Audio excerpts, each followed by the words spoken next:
Hello, my wonderful students. Students, in earlier video, we have discussed about the human digestive system and we have discussed about digestion in the mouth, and today we will discuss about digestion in the stomach, digestion in the small intestine, absorption in the small intestine, and we will discuss how a cow digests its food in 2 steps.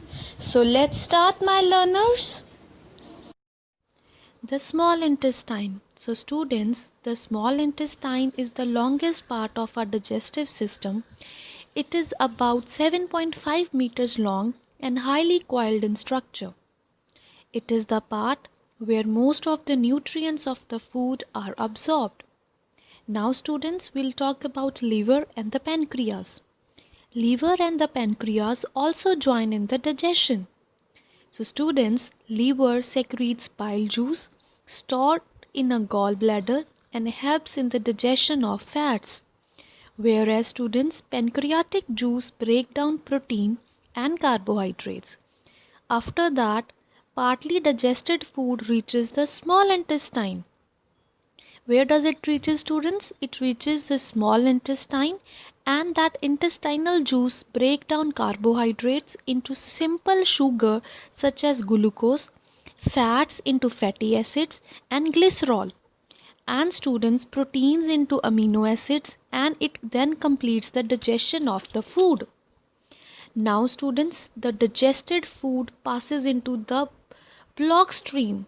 We call this process absorption.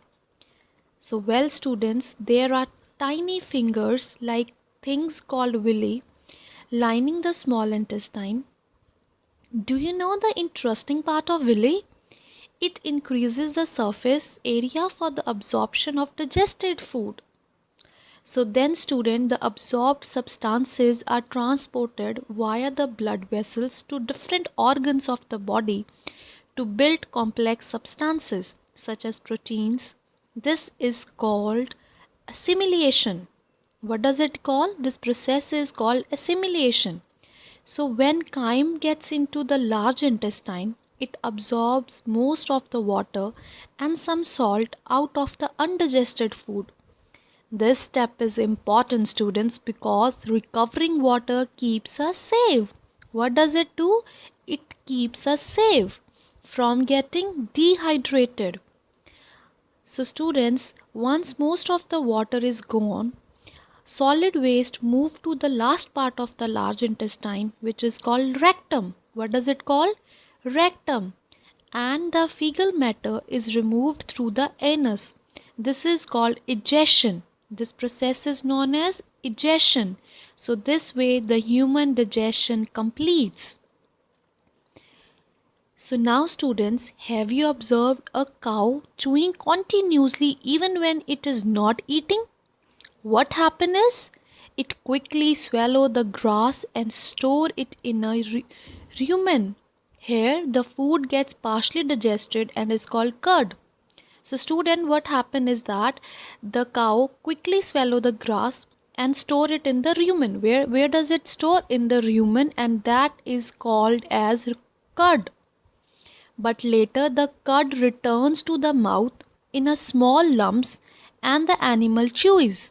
This is the reason why cow chews continuously.